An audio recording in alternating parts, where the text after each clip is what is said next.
Dan, Bob Barker, you know that old host of The Price is Right? He died this week. Okay. Listen, I haven't really noticed. I've been busy because the writ has dropped. It's finally here, man. It's the election, October the 3rd. Writ is dropped. Yeah, it's language from the old British legislative tradition. It happens when a leader of a governing party in a parliament, in Manitoba's case, that's Premier Heather Stephenson, goes to the Queen's representative, in this case, our Lieutenant Governor, Anita Neville, and asks her to dissolve the government and issue a writ of election so that the people can vote. It's not anything but really the preparation of documents that officially dissolve the parliament and activate the election. But we've come to say dropping the writ, and it really means drawing it up. So nothing is really dropped, but I guess it sounds dramatic. Hey, how are elections held in Indigenous communities? Okay, that's simple. It's grandmothers. Grandmothers? Oh, well, not all Indigenous communities are the same, of course, but in Ojibwe culture, there's a series of meetings where everyone gets to speak about who they think should be the leader of the leaders, or the spokesperson of the chiefs, what's often called a grand chief, because we got hundreds of chiefs. At all these meetings sits a council of grandmothers from across the community. And after they listen to all the speeches, the grandmothers then hold a big council to determine who should be the leader. Then they call a big gathering together where the grandmothers then very dramatically walk over and pick their choice. And then they walk around the community and everyone stands, sings, honors the new leader of the people. How is that anything like dropping a writ? Well, it's more like dropping the mic. Oh, by the way, this is also how we remove leaders. If a leader isn't doing a good job or serving the people, the grandmother council can just meet and remove the leader at any time. Man, can you imagine if grandmothers chose the leaders in Manitoba and had the power to remove them? We'd probably live in a better place. Well, we'd certainly know when people like Bob Barker died. The Winnipeg Free Press proudly presents, in partnership with CJNU 93.7 FM, Niigaan and the Lone Ranger.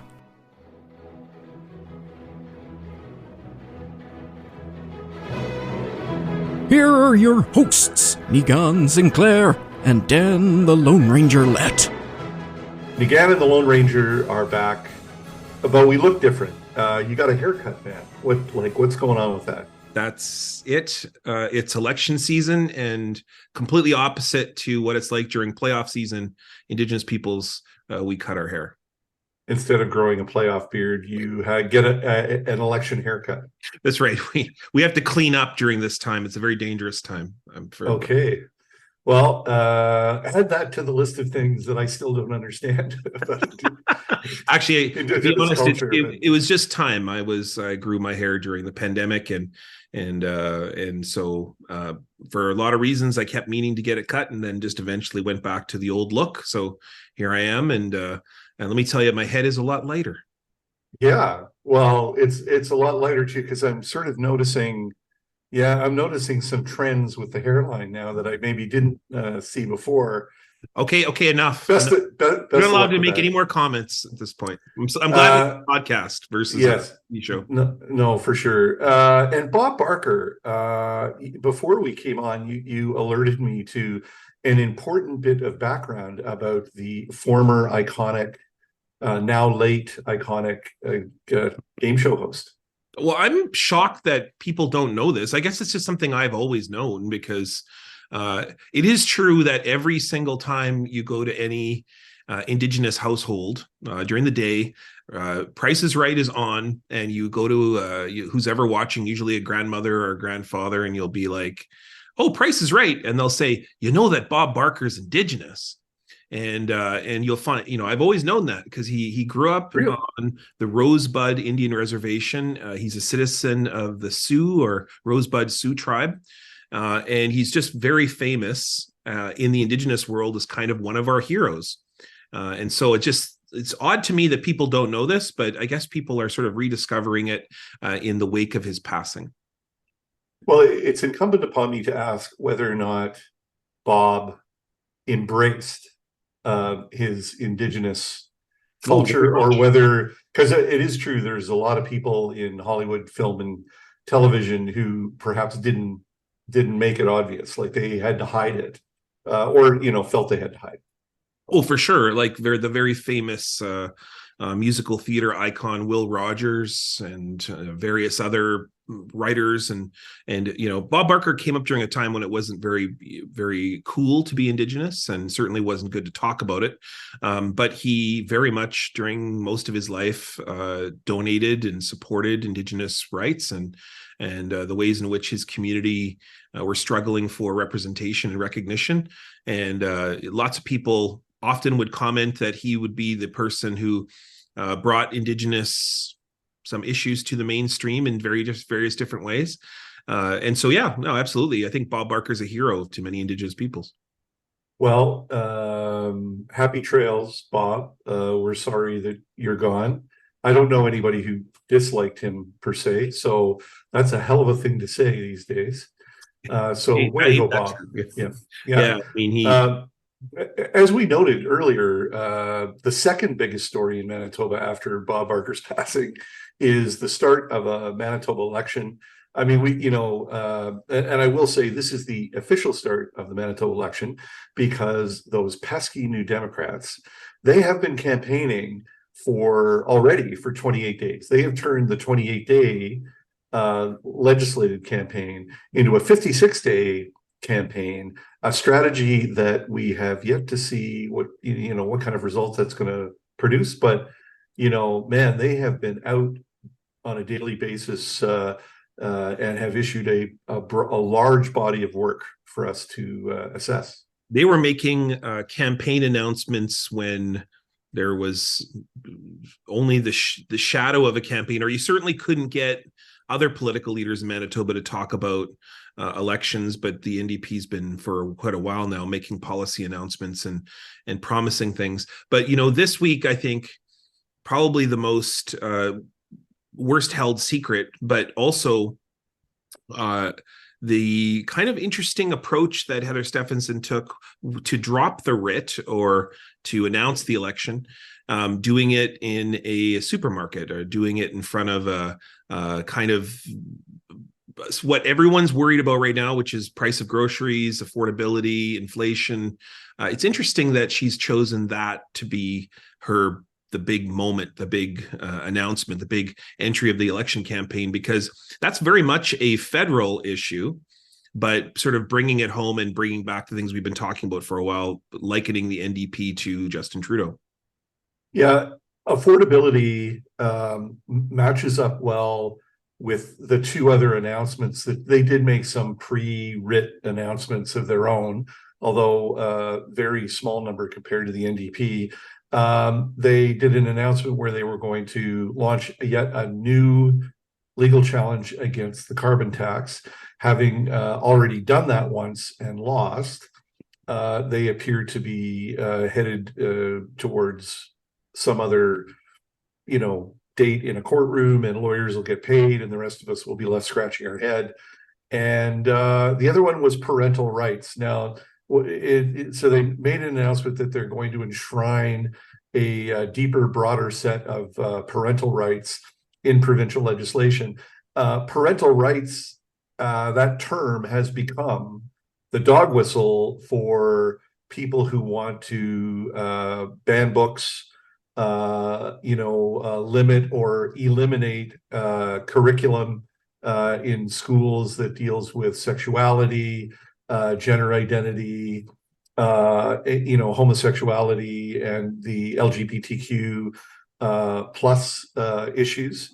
And I can't say that it's headed in a really positive direction, but I do understand the strategy.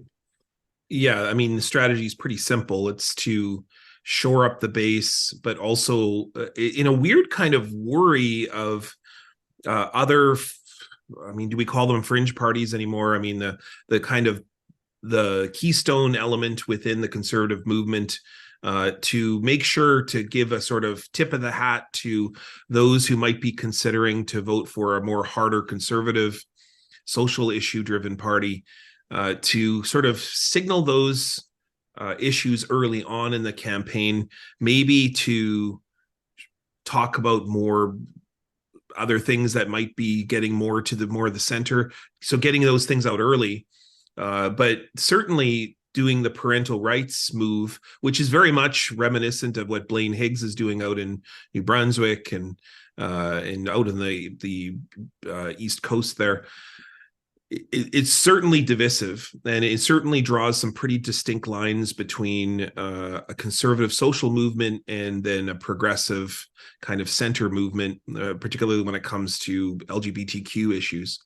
There is a interesting move that Wab Kinew did just a few weeks ago that really is along these lines, and I guess the best way to describe it, and we were talking about it before, the best way to describe it is Wab's "I have a braid" speech, and it was a pretty remarkable speech in that he gave this real distinct lines. It was supposed to be a speech on crime, but it ended up being a real attack on the conservative attacks on him personally and his race.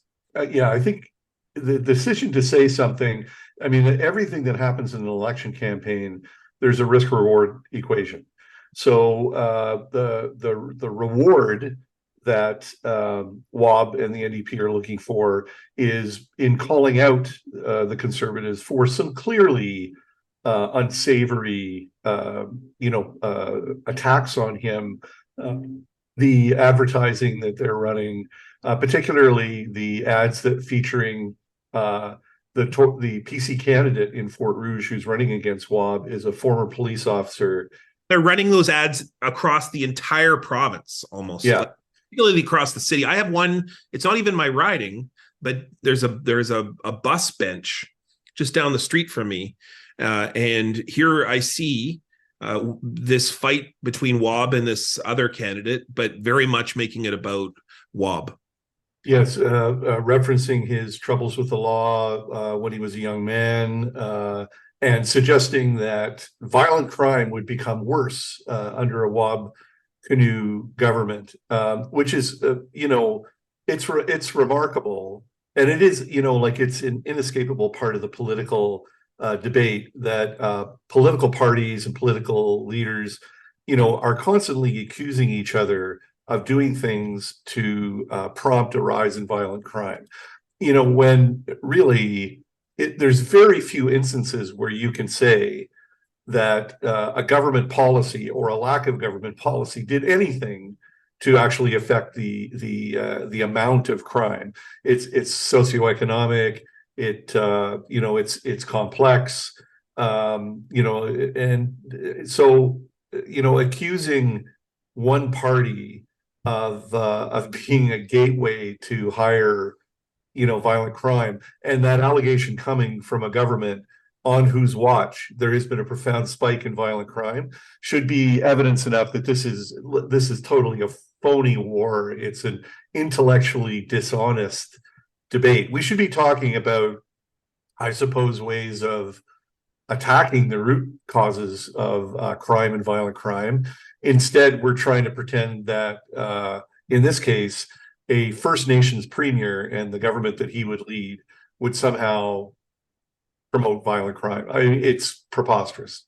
And probably the most preposterous at all is that when we make the issues around affordability or around poverty or the socioeconomic reasons that you're talking about that lead to crime, who led a very hardcore, good, bad, great, ugly, but the frank facts are that the most hardcore austerity agenda has been with the Conservatives in Manitoba, that has in so many ways gutted much of the social organizations in the downtown. We've talked about this in the podcast. And also that the spike in poverty has come under the watch, the rise in encampments, the rise in mental health problems or addictions.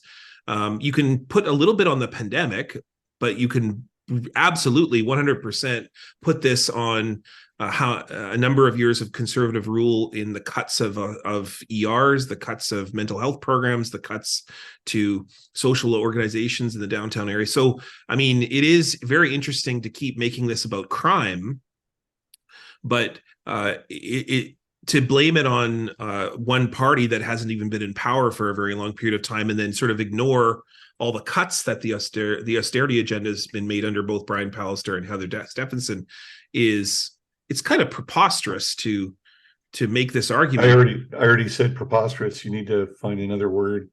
I was going to say absurd.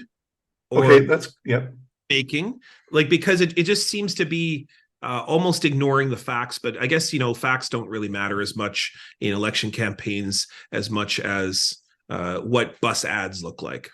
Now, of course, the Liberals party is also in this election. We haven't talked about them yet, but we are today. We're lucky to have a feature interview with Liberal Leader Dougald Lamont, and I would say, like, it was a pretty interesting interview. He is often referred to as the real policy wonk of the among the leaders of the three major parties. And the Liberals do have, they float a lot of ideas that are worth considering. We go over some of those ideas. And also, I think, interestingly, we had a prognosticators panel about a month and a half back.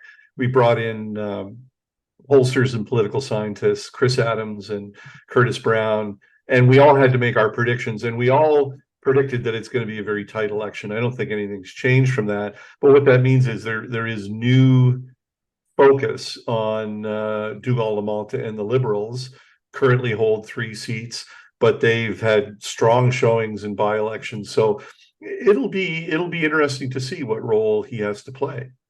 And not only that, but it also hampers. We talk about this a little bit in the interview, but it hampers back to days in which the past days in Manitoba, when the Liberal Party was certainly more relevant politically, certainly had more power, the days of Sharon Carstairs, and we talk a little bit about that in the interview. It's very interesting that the NDP's perhaps hesitancy to go down certain routes involving the landfill search and involving, even addressing Indigenous issues. I guess in many ways, Wob, as he said in his speech a few weeks back, he wants to be a leader for all Manitobans. And so they've been perhaps hesitant to step out on many issues involving Indigenous peoples. The Liberals have filled in that space. They've in many ways start to inhabit the kind of space of a progressive Manitoba in lots of ways. We talk about that in the interview, because I think that this election is kind of a bizarro one in Canadian politics. And you're seeing the country kind of look to Manitoba, because you see in some ways the Liberal Party in Manitoba being more left than the NDP. And that's interesting. I mean, that's an interesting thing. That's an interesting story that will play out in the Manitoba election that will be coming in just under a month. That's right. 28 days, 27 days actually from the date of recording this. So let's go now to our feature chat with Liberal Leader Dougald Lamont. Okay, in 3, 2, 1. During the election, it's our intention to interview all of the party leaders, the main party leaders, and we're fortunate enough today to begin that part of the Niigaan and the Lone Ranger podcast election edition with a chat with Liberal Leader Dougald Lamont. Good morning. Good morning. Thanks for coming by. So just very briefly, so you've been an MLA for 5 years. Yep. And you have been leader of the Liberal Party for 6 years. Yes. Okay. Now, and I don't mean this to be a criticism, because I think this is actually a remarkable story. But you've been involved in politics for a long time. Yep. You were, a strategist, staffer, backroom kind of guy. This is the 20th anniversary of me running as an MLA in St. Boniface. You stole my line, man. Sorry, okay, yeah. No, I was going to say, though, it is remarkable that you did run in the 2003 general election. Yeah. and against then soon to be at some point in the future Premier Greg Selinger. Yeah. And you got 952 votes. Yeah. Which, for people who don't understand electoral mathematics, that is not enough to win a seat in the Manitoba legislature. But what's remarkable is that then you carefully engineered your comeback over the next 15 years. Yes, absolutely. Well, so we go to the by-election. Yeah. And well, look, this is what I say. Yeah. I also ran for Manitoba Liberal Leader, right? Yes. So what I say is, and look, I don't do things the same way twice, right? We actually, and this is true, we actually try to learn the painful lessons of our failures, which I will say that failure is a great teacher. The most important thing is getting back up and getting at it again. But yeah, I ran for MLA in St. Boniface once and lost, and the second time I won. I ran for leader once, and lost, and the second time I won, and I've run for premier once. So. Well, and okay, so you're saying like second time's lucky, right? It is actually that it is about learning and adapting from the first thing. Part of it is you learn things not to do. Well, I'm not doing that again. That's actually the great difference between losing and winning. Is that when you lost, there's something you should have done differently. Where winning, if you won, you have no idea what you might have done. What you might actually have done wrong. Right. So for the first 10 years, like, it was a bleak time for Liberals federally and provincially. Mm-hmm. And then I guess it got back into the game seriously in about 2014. So, I think I don't know if elephant in the room is the right term, but I think that the narrative about the Manitoba Liberal Party, I will suggest to you so that you can react to it, remains largely the same as the last two or three provincial leaders, which is struggling to get official party standing. Though I did actually have official party standing when I first won. So, absolutely. Yeah. But struggling to get traction in elections, struggling to become a viable third option for Manitoba voters. So, and please feel free to disagree with as much of that as you want. Yeah.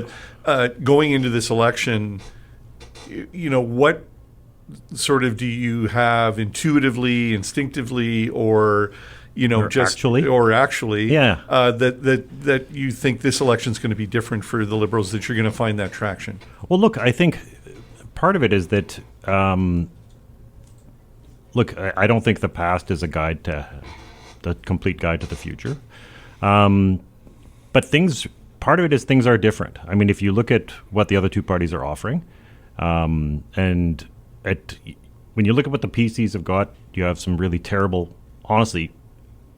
failures on healthcare, on justice, on a whole sense, a bunch of other files that they don't want to talk about. The NDP, it's interesting to me that they seem to be very much trying to be PCs. But what we've done differently, we are better organized than we have been. This is probably one of the best organized elections we've had in decades. We have a ton of really, really great candidates, like incredibly strong candidates in elections. If you look, my joke about the PCs is that they're running a real who's that of candidates. You don't know who they are. There's a ton of what the reality is, things are different. I mean, this is a different election. This is post-pandemic. But the strongest thing we've got is that we have a ton of really strong candidates. And we also have shown in the last 4 years that if you look at, we were able to run 57 candidates and maintain 3 seats instead of being wiped out, which was the intention in 2019. Not being wiped out is really not always a great thing to run on. But we persevered, we endured, and now we have candidates like Willard Rees and Fort White, Charles Ward in Assiniboia. We have Ron Nickel in Kirkfield Park, Robert Falcon Willette in Southdale. We have people across Winnipeg and actually across the province who are I am blown away by the quality of our candidates. They are incredibly motivated, they're organized, and they've been knocking on doors for weeks or months right now. So that is all making a difference, and we're seeing that. We're able to see that change. We're able to see seats flipping over from being, maybe iffy to pushing towards winnable.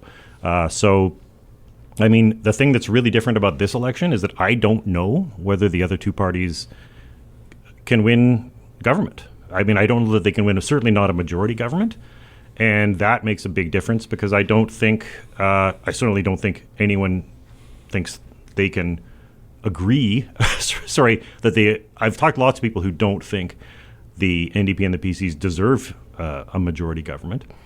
And we absolutely are viable. We are absolutely presenting a viable option. If by a viable option you mean that we're running incredibly great candidates and we have a fantastic platform that we're going to release shortly, and we actually have a record where we've done a bunch of really great stuff in the legislature as well. I mean, we've been able to accomplish things despite our numbers, and be sensible and reasonable about it. So those are all things that are really, like, people need to say what's actually happening now instead of just looking and saying, well, this is the way it's always been. Well, I mean, in the process of doing research for this interview, I started looking up your background, your political background, and the different people that you've worked with. And I came across that you had worked with or worked for, advised Sharon Carstairs. Oh, yeah. And I mean, in so many ways, what you're kind of describing is a Liberal Party, a Manitoba Liberal Party in 1984. She takes the leadership, and there's no seats. They have no seats. No seats at all, yeah. Over the next 4 years, she sort of scratches and claws. She gets her seat, and then they get to the highest. I mean, it helps, of course, that Howard Pauley's government fell apart, but 20 seats out of 57 in 88. Yep. The 88 election. I mean, that's kind of your template, isn't it? I mean, what did you learn from working with Sharon Carstairs, and then how could you pick up some of the lessons from that 88 provincial election? Well, I was actually a scrutineer in that election. That was one of the first elections I ever worked on. My dad was an advisor, was a volunteer advisor who used to go into budget lockup with Sharon back in the day. So he knew her well. And but part of it is just doing the work on the ground. I mean, honestly, there's a lot of stuff that has to be done. It's just running better organized campaigns, making sure we're getting people on the doors and getting knocking, getting strong candidates. So we've done all those things, and we're doing all those things. I mean, Sharon, when you meet and talk with her, you realize, oh, okay, well, this is why Sharon was Sharon. Because I think, Dan, you said it once before, she was able to absolutely crystallize something. In fact, I'll give you an example. She actually worked with us on Bill 64, on fighting Bill 64, right? She said, send me all this stuff. Send me the report and send me the legislation. And she sent back a summary, which was mind-blowing, which she just said, this is the same old apple pie and motherhood about education that everybody's been saying since the 1960s, and it didn't work then. That's like that's a perfect example of just how good Sharon is at boiling these things down. But the other is we have, that's one of the things. And Sharon, yeah, she was always very, very strong and outspoken and very caring too. I mean, she's a very, very warm person. But yeah, it was her ability to break things down and make them as simple as possible. And I always think about a thing she said. It was that, the difference, Liberals actually recognize that, businesses need to make profits and unions have to have their rights recognized. Like, those are two things that shouldn't be contradictory, but those are one of the basic things about what it means to be a Liberal. So, and the other thing I would say was her fight on, initially I think she was looking at, I think it was maybe medically assisted dying, right? Way back in the day. And instead she said, well, I'm a senator. And she looked into it and said, well, what we really need is palliative care. So she made herself a cabinet minister. She walked into Jean Chrétien and said, look, you know what, I need you to make me a cabinet minister in charge of palliative care for all of Canada. And that continues to be her passion. So she continued to do really, really great work. But in terms of organization and in terms of what we're trying to do, it is similar to 1988. It's about going out and getting those great candidates, making sure they're out knocking on doors early, and making sure that we've got a good platform, which we do. Well, one of the things I think that was a hallmark of Sharon Carstairs is that, I mean, the Manitoba Liberal Party was her party, and she was the face of it. She was out there, And in lots of ways, you've made the Liberal Party very much, you're the face of it. You're the one that's coming out with many of these, anytime there's an announcement, you're right there. But one of the other things that Sharon Carstairs was most notable for is because of that leadership style, she would frequently clash with other Liberals. Most notably, Lloyd Axworthy. I can remember these battles that she used to have around the Constitution. And you took over a party that was in many ways, for a long time, still maybe is in some circles, is Dr. John Gerard. And anyone in Manitoba politics that's listening outside of Manitoba, I mean, Dr. John Gerard is kind of one of Manitoba's sort of iconic MLAs. He's been there for 2.5 decades. He led the Liberal Party when perhaps some of the darker days since before you took leadership of basically himself and maybe one other MLA in the legislature. What's it been like to share leadership or work with John Gerard? And then what is it like to, probably try to take the party in the direction you want to take, which is, and still have many of the longstanding Liberals, John Gerard particularly, still around? Yeah. Well, look, I mean, I think when I was first elected MLA, I think the Free Press wrote an editorial saying I should fire him and run in River Heights, which I think I wrote that. Oh, already, and I read away. I had to run in, which made Monday morning awkward. Look, the thing about it is that I ran for leader against 3 sitting MLAs who were backed by 2 sitting MPs, which was a challenge. And then I had to go work with 3 people who did not vote for me on Monday morning. I won on a Saturday, and So I had an interesting challenge, and part of that was to avoid, in the 90s, there was all sorts of challenges because there was a leader who was not elected, and there were 3 MLAs. And it ended up being, at all costs, I wanted to avoid that. So I had to make sure I was uniting the party, bringing people together. I know that Sharon and Lloyd fought a lot, and we were on the other side of that. I mean, like my family, we were on Sharon's side when it came to Meech Lake and those constitutional issues. But it's been, some of it is to say we need to be focused. The big things we've changed is I need to work with everybody. I need to be able to incorporate everybody. I have to work with Cindy Lamoureux, and I have to work with John. And some of it is about giving them free rein or enough space to do the things they need to do. I'm not a micromanager, but the important thing for me is that I want to make sure that they can say the things they want to say and that I get to say the things that I want to say, but I'm still putting my stamp on the party. And for me, I mean, some of that is building. We already have a positive legacy. So it's building on the positive legacies. But for me, stepping away from anything like privatization, I am not interested in privatization. I think I'm more of in some ways, a center-left politician, but it's also, so for me, I'm extremely interested in, but the one other things that I'm really interested in, are powerfully interested in, are issues of justice. It's not to say John wasn't, but both in terms of real-life justice and social justice and making things right that are wrong. I'm a bit more fierce about those things, or I feel a bit more strongly about them. But the other thing is that I could not do it I couldn't go into the House. John has this encyclopedic knowledge of House affairs, right? So he can say, well, look, this is the rule that happened back in 2007, and this is why we can or can't do this.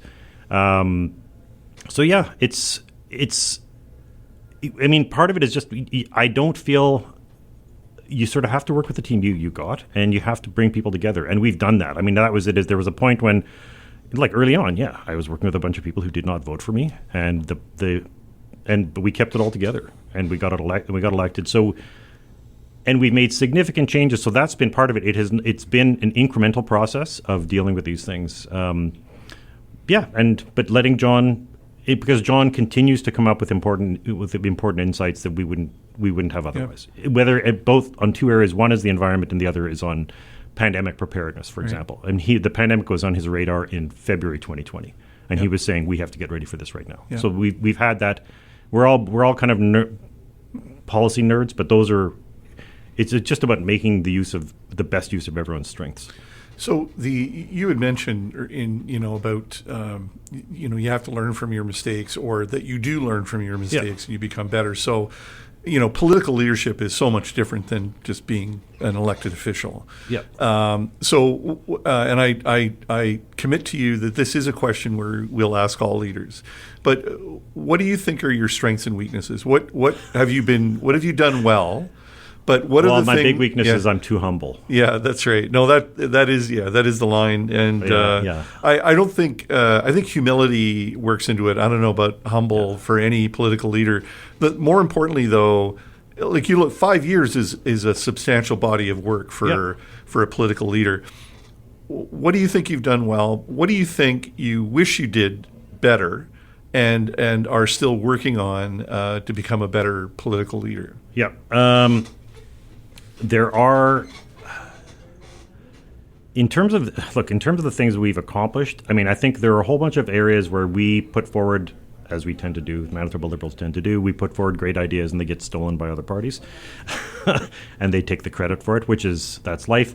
I know that when I think we've actually been able to pass a number of bills, I'm very proud of the work we did on bringing in bills around to try to reform non-disclosure agreements. That, to me, was incredibly important. We had 20 people at a committee talking about, they were able to speak and break their NDAs for the first time in their lives, because we had figured out that, and this was actually one, I had actually operated on a hunch that I thought, well, maybe if they're presenting, they can be covered by parliamentary privilege, which means these people who are testifying, anybody at any committee at the legislature can say, can speak the truth and not be sued for it. And that is absolutely colossal. So it actually meant that some women and men who had faced incredible abuse often and mistreatment were all of a sudden able to let it all out.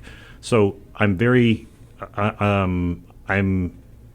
proud of that, about working with people. I think the hard part about it for me is that I would like to be able to work more collaboratively with the other parties, actually. So I sort of have to be the face. I sort of have to be the bad guy, right? John, and look, let's face it, Cindy Lamoureux is an incredibly nice person, and John Girard is a very nice person. And while I'm not always comfortable with it, I have to be a bit more of an attack dog, which is not always, it's a challenge for a leader, but it also means that it figuring out ways to collaborate better, that's the biggest challenge with in reaching out across the way. Those are the things. And actually, some of it is that explaining my points. So sometimes I'll be,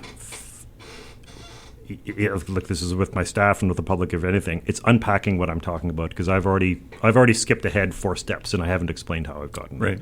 So that's part of what I need to make. It's stopping and checking and making sure that I'm speaking. Yeah.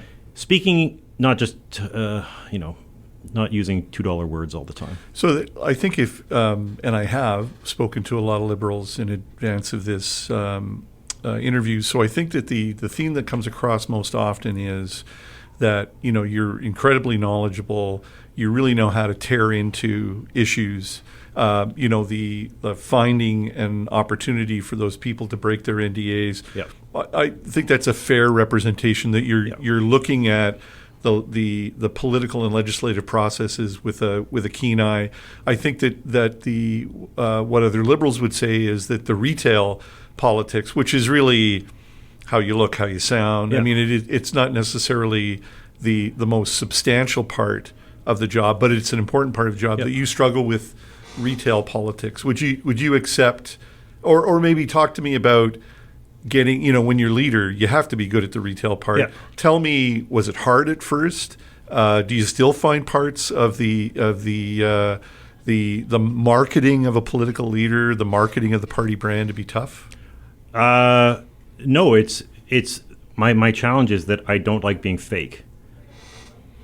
So I don't like lying about anything. I don't like no. Look, there are all sorts of ways in which I feel like I do feel like I'm a terrible politician. Not because I'm bad at my job, but because I'm fighting against what politics is in Manitoba, right? So I think that there's a lot of these things where people, why don't you just say this, or why don't you just do this? It's like I can't actually bring myself to do those things sometimes because I cannot bring myself to. It's one of the things that makes me angriest is when people manipulate and cheat people. Again, so maybe I'm in the wrong business. But so this is sort of the performance art of politics. You've got less tolerance for that. I have and that's it, right? Is that it's like I don't like. Yeah, I hate empty political theater. That's my problem. That is both. I think that. Well, there we go. It's a strength and a weakness. Is that I'm actually not interested in, and it's incredibly frustrating because, it's actually a realization I had about my own degree. So my degree is in English literature, a master's degree, famously the most useless degree you can have, right? Even if I taken basket weaving, I could at least say I could work with my hands. But what I have realized, not only am I trained to think about language, trained to think about different people's perspectives, put myself in different people's shoes, I was trained in telling the difference between real and make-believe. And I'm not interested in political make-believe. I'm interested in political reality. And that's so much of what... So the challenge is when somebody says, well, why didn't you do this and be something you're not? I can't do it. But the other is that I've also been told, don't be something you're not. Right? So some of it is that, it's the degree to which there's only so far I can go to bend. But it's also, I think that's kind of what makes me who I am, because it means that there are things that I will not do. Like part of it relates to principle. Part of it relates to, I say I don't want to sell it. I don't want to tell everybody, here's this policy that I think is not going to work. I really don't like politics to be just considered either theater or a con game. You see a lot of the theater now in the unofficial campaign that's preceding the official campaign. Well, and we get it every day in the legislature.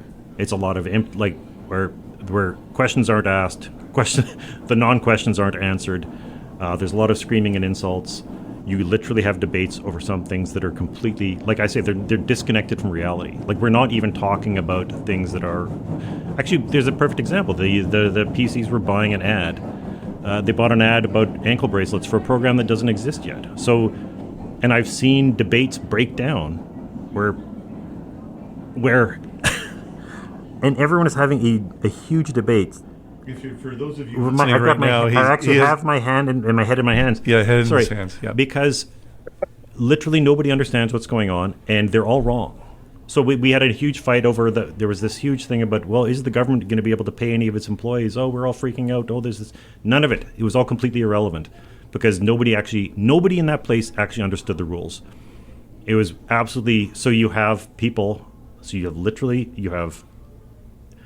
it is dominating headlines, the idea that, oh no, the Manitoba government is going to shut down because we didn't pass this measure. Well, actually, none of that is true at all. The government can always pay its bills, right? So that's entirely U.S. construct. So and so part of it, and that actually was it's a deeper problem for politics generally in Manitoba that we need to have a shared reality, and we don't. And so some of that is talking about, like even I'll give the example of. The idea that there's an NDP Liberal coalition in Manitoba, right? Is that there isn't. We have provincial politics, and that is my great frustration. Is that there's a whole bunch of things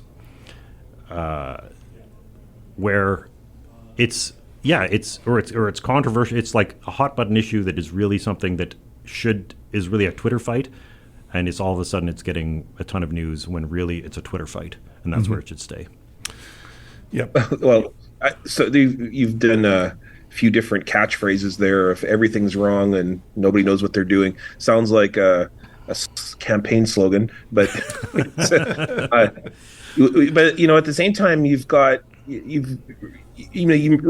talk about reality, right? Yeah. And you may be a very real speaking person, but you've waded into perhaps the most harshest reality in the province, which is Indigenous, the areas on Indigenous peoples. Yep. I think out of all of the issues that you've done since you've become leader, or that you've engaged and encountered is probably, you know, the most frequent one is on Indigenous issues. I think about the letter that she wrote to the Archdiocese on residential schools. I think about the announcements that you've made over the years about bandwidth for the North and engaging issues of justice and poverty. And then, of course, you know, when the landfill feasibility study came out, Yep. and when Premier Stephenson said she wasn't going to fund it, the NDP was eerily silent for a few weeks on that issue, or at least a period of time where it was noticeable. Yep.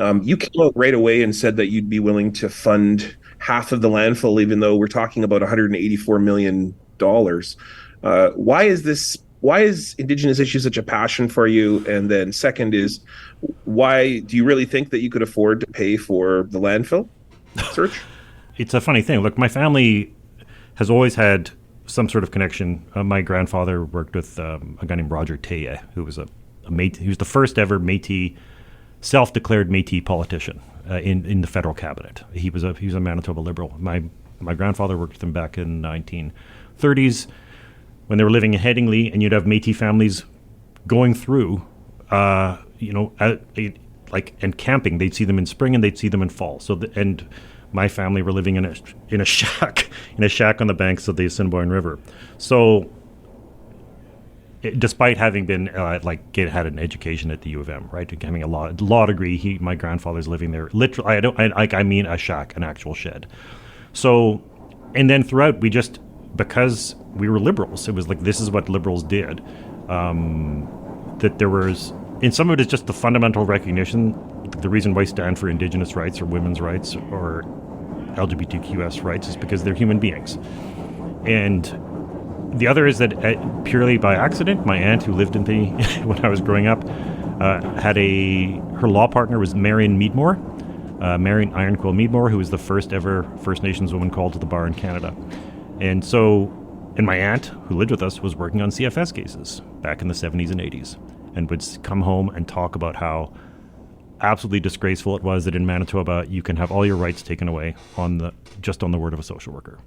And it's been like that for 40 or 50 years. And then I found out what it all was.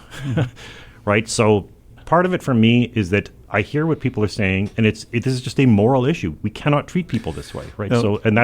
And Indigenous people are human beings. Yeah. Right? It's like it's as flat as that. These are, and the rights that are being violated, And- it's mind-blowing that we don't talk. This should be the most important thing we're talking about, and no one wants to talk about it at all. The Prairie Green story, though, has become a weird kind of like speed bump Yeah. in the debate on reconciliation. Yeah. It's such a horrible story. It's such a unique story.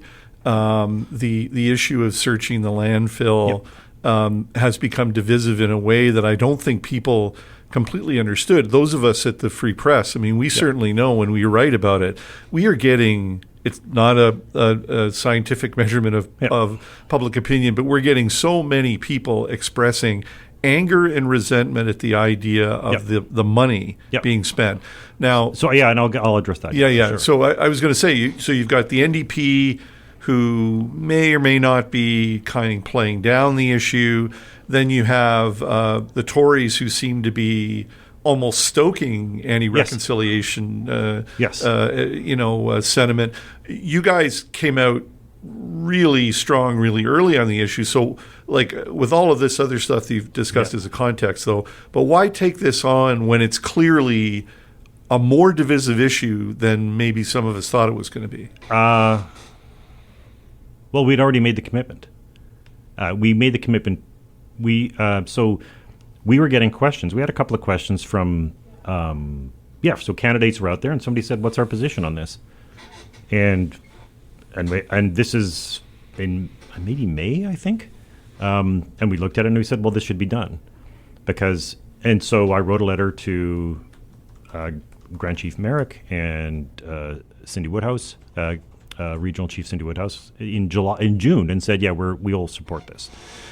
The one thing when everyone says, well, it's $184 million, I don't understand why, of all the projects, usually government projects or a government initiative, nobody says, what's the top dollar we're going to pay for this? It's $84 to $184 million. It can be done safely. And so part of this is that the thing that makes me outraged about it is this is a crime. You have 67, aside from the two people, we know there are bodies in there. This is a crime scene. It's an investigation. And instead of standing with everyone's afraid to stand with the victims of crime because they're Indigenous, right? That's the way I see it. Like, this is about justice, and it has to be justice for everyone.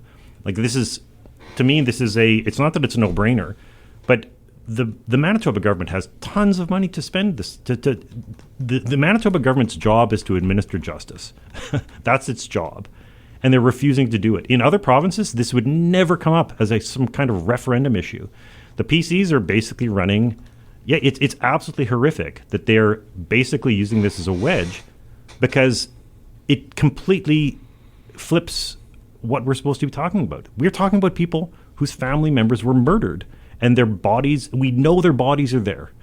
So, and I went to an AMC press conference where they talked to all the experts and they laid it out. They said, look, this can be done safely. There are people who work there safely right now. And they had experts. They had a forensic anthropologist who worked on the Picton pig farm.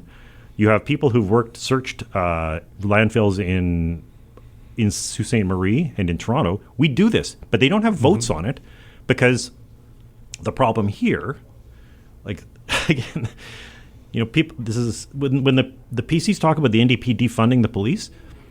The PCs are way ahead of them, and all these people who asked the PCs to defund the police. Well, the PCs froze funding to municipalities for 7 years straight. They've starved the entire justice system. We've lost police. We don't have enough police. We actually don't have enough crown prosecutors to actually make the justice system work. And then you have a supposedly tough on crime government, which is saying, well, we're not going to do anything for these victims of crime. It's we're living in this topsy-turvy world, and then the NDP are afraid to talk about it. Yeah. That's my feeling about it, is that the only reason they did this is because we went ahead and said it, and and then people were saying, well, we can't just let the Liberals do that, right? But it's fundamental. It's the right thing to do for justice in Manitoba and for victims of crime. A few weeks ago, in one of our other podcasts, we had an election poll kind of projection show where we talked about what the election would look like. And we were all pretty set on the idea that it's going to be a very tight election. Yep. And it's going to be, Winnipeg will be off, mostly NDP. The rural areas will be mostly PC. And then there's these kind of smatterings throughout the province where there's some fairly safe or at least very competitive ridings for the Liberals. Yep. And there is a real possibility that you may hold some measure of the balance of power if, in fact, there is a minority legislature. Yes. What are the priority issues that you would put on such a scenario like that? I mean, everyone talks about the supply and confidence agreement between the NDP and the Liberals federally. We may see something like that in Manitoba. What would be those top, let's say, 3 issues that you would want on the table if you were to be in that situation? Well, look, I mean, no, I think there are a series of seats where we can pick up from both the PCs and the NDP, where we have very strong candidates running. Yeah, and so, but I think it's true. I think that the other parties will certainly struggle to have a majority, and they certainly will struggle to justify having a majority, given both their behavior and their policies. Because I think the NDP, frankly, is running. They keep on making announcements that are basically quasi-PC. I mean, they're not. They're actually said they're going to support the budget. So actually, one of the things we would say is, look, we need a new budget right now. The NDP have actually made a big mistake, I think, in saying they won't have a new budget, because it actually means they can't change anything for a year. You cannot bring in Manitoba, you can do it in other provinces a bit, but in Manitoba, unless you have a new budget passed, you can't do new things. So the first thing was, we need a new budget. The second thing in providing, is electoral reform. So we would say we want ranked ballots because we want to change we really want to change the way elections are run. Part of the problem with the way elections are run in Manitoba, and the reason why it's so polarized, and the reason why it's so divided and people run nothing but attack ads, is that because we have the first past the post system we have. So it rewards this kind of division. Whereas ranked ballots, and specifically ranked ballots, not proportional representation, ranked ballots, which we had here in Manitoba, would mean that every single MLA has to get over 50% plus one of each thing. That'd be one thing. There's a number of reconciliation measures. One of the most important things to me is returning the $338 million that was taken from children in the care of CFS. And then moving forward with a series of critical health and crime reforms. On health, we should be making sure that we need to be investing in increasing. There's a whole bunch of stuff we need to do with health, but specifically increasing medical residencies, training people up, making sure that we're working on credential recognition, because the other parties are talking about bringing people in. We have doctors, nurses, and other people who could be working in Manitoba right now if they were trained. And then, actually another one would be that we want to bring in a registry of businesses, an open and transparent business registry. This is actually the first bill that the PC's brought in after 2019, and it was terrible. But if the reason for that is that we can, we know, but due to a Thomson Reuters investigation, that there are businesses in Manitoba that are linked to organized crime, that are laundering money, they're trafficking in human beings and sex workers, and they're able to get away with it because nobody's asking what kind of business they're actually running. This is a recommendation of Transparency International. It's a recommendation for People for Human Trafficking. So we actually need to do a whole bunch of stuff that's cracking down on that. And actually, the flip side, we actually is not just being tough on crime. We made a couple of announcements around reducing incarceration, which are pretty basic for reconciliation, because there are no provincial halfway houses in Manitoba right now. So there are a number of, and so people are being basically abandoned on the street straight out of the prison system. They end up going to Main Street. They end up being caught in breach. They end up being rearrested, and huge numbers of them are Indigenous. We can and should be breaking this cycle just by having support for these people once they go to prison. So those are a couple of the big things. I mean, a lot of them are Indigenous, but and tackling homelessness more quickly. Like, these are things. It's all, to me, it's about stopping the bleeding. That's really what has to happen, and we have to start rebuilding these systems right away. So, one of the interesting, for those of us on the outside, and, frightening things for those of you on the inside, being a political leader, is that every time you run in an election, you're facing 2 or 3 watershed moments in your career. You have to win your own seat to maintain legitimacy, to continue to lead the party. You have to lead your party to a certain result to support the viability of your leadership.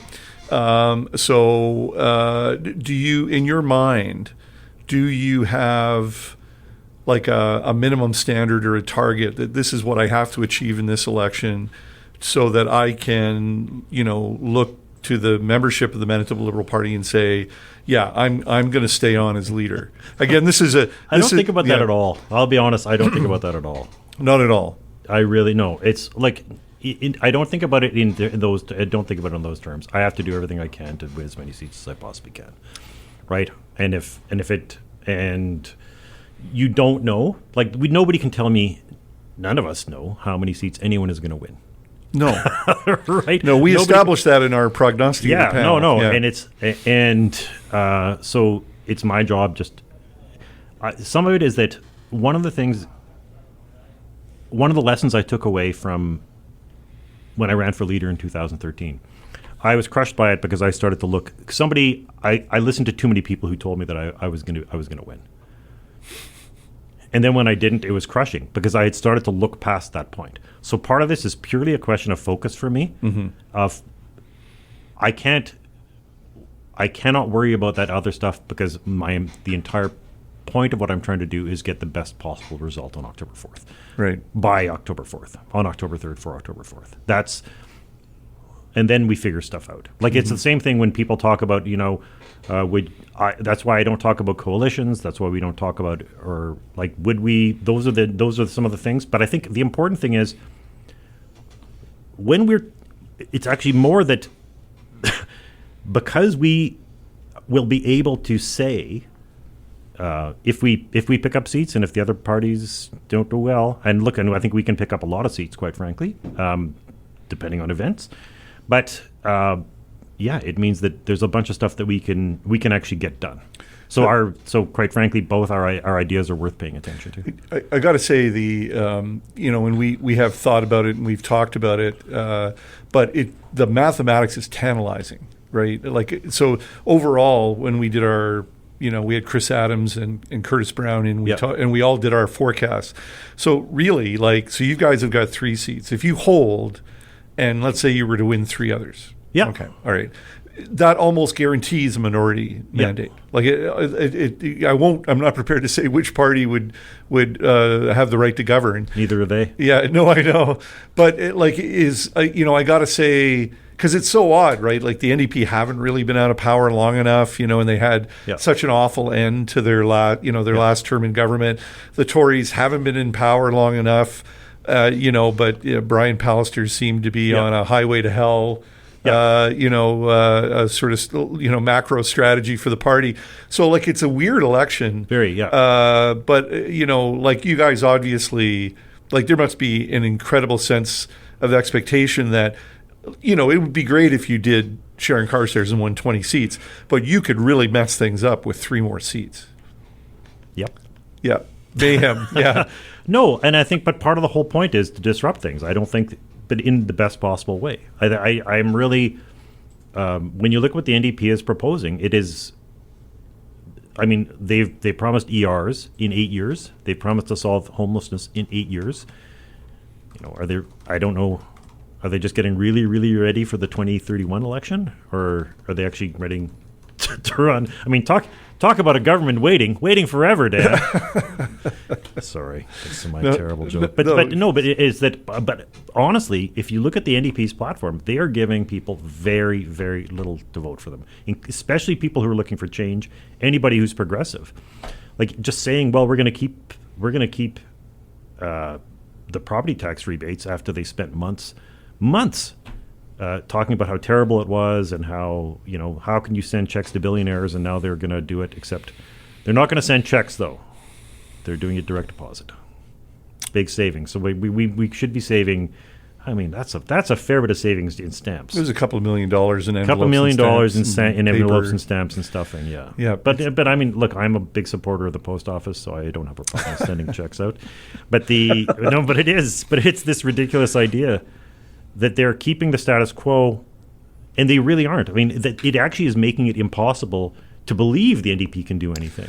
Because if they're let's believe them. Somebody tells you they're going to do this, let's believe them. They're going to keep that budget. They can't do stuff. Okay, devil's advocate, though, if let's say you're running in the polls the way that the NDP are, so you're going to enter the election maybe statistically or within the margin of error tied province-wide or slightly behind, but dominating in the city of Winnipeg. Based on the bulletin board material that the Tories have put up, you're not going to be cautious and let the Tories hang themselves on their own record. I'm not saying that rhetorically. I'm saying you don't see that as potentially a viable strategy? I've seen the NDP blow it over and over doing this. That's the thing, right? Actually, starting in 2014 with they've been they're trying to sit on a lead. They scored in the first 2 minutes. They scored a couple goals in the first 2 minutes, and then they've been trying to sit on a lead, and they keep doing this.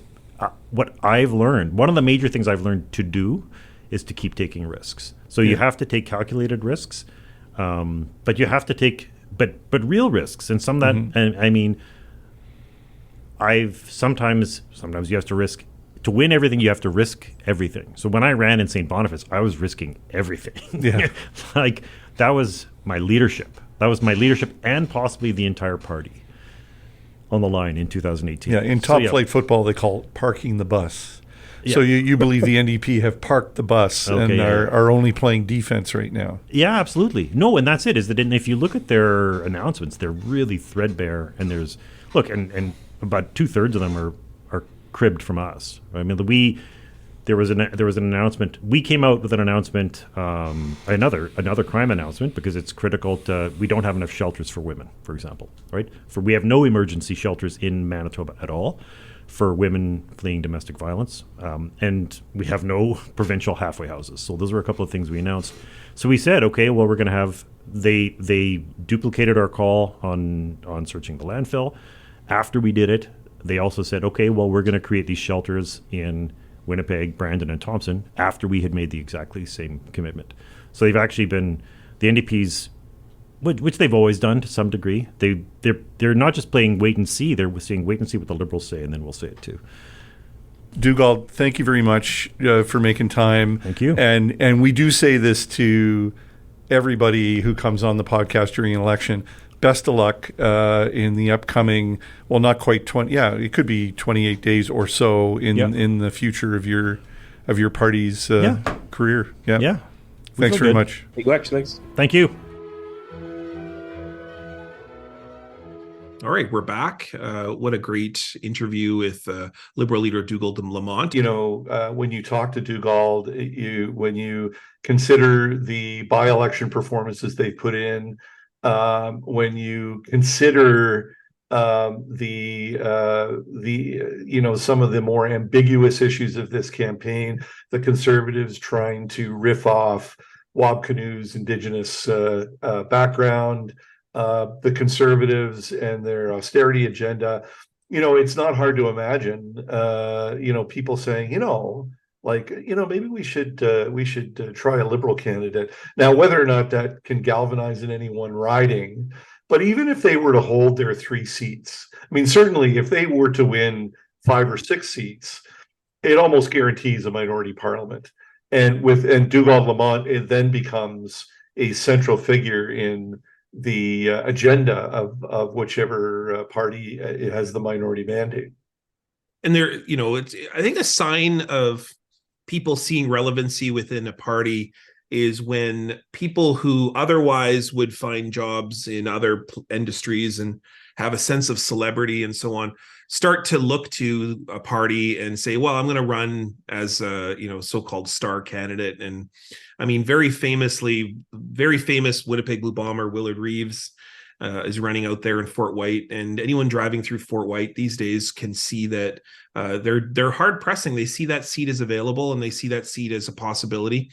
But also the NDP is seeing Liberal seats as possibilities. I happen to be in River Heights, and NDP candidate Mike Morose is all out, 100% all out. Almost every day I seem to be getting some kind of leaflet. They see the seat held by longtime Liberal John Gerard as available, or certainly within reach. And so that's interesting. You're seeing that sort of the Liberal NDP battle over what potentially could be the government of Manitoba. And I think people need to understand, and this is what makes the Liberal narrative so interesting, is that it's going to be a tight race. And by tight, that means tight races riding by riding, with a few hundred votes here and a few hundred votes there really making the difference. I am starting to see more and more similarities to 1999, where there was a 16-vote swing between the Conservatives and the NDP. The NDP went up by 9, the Conservatives went down by 2. The NDP also stole a couple of seats from the Liberals. What was interesting was that in terms of the popular vote, NDP only got 44.5%. The Tories were 41%. So there wasn't a huge vote. There was only 18,000 votes that separated the two parties province-wide, and yet a 16-vote swing in terms of representation. And yes, for those of you who want electoral reform, that is an argument for electoral reform. I'm not ignoring you, so don't come after me on social media, Twitter or X or whatever it's called now. Anyways, that's as nerdy as you get, but absolutely shows very stark the role of how voting in Manitoba is. It really is a place in which a vote matters. With that being said, we want to wrap up this week's podcast, and one in a series of conversations with leaders and members that we're working within the election. Certainly we'll be talking about it again. But for anyone who wants to find more coverage on the Manitoba election, we have an extensive page series of features that are at the Free Press website. We can encourage more in this world of Meta cutting off access to public news, legitimate news, vetted news, to support our colleagues at the Free Press, also our colleagues in other media across the country. Perhaps there's no more important time to support media than right now. Go directly to websites, buy a newspaper, support local media.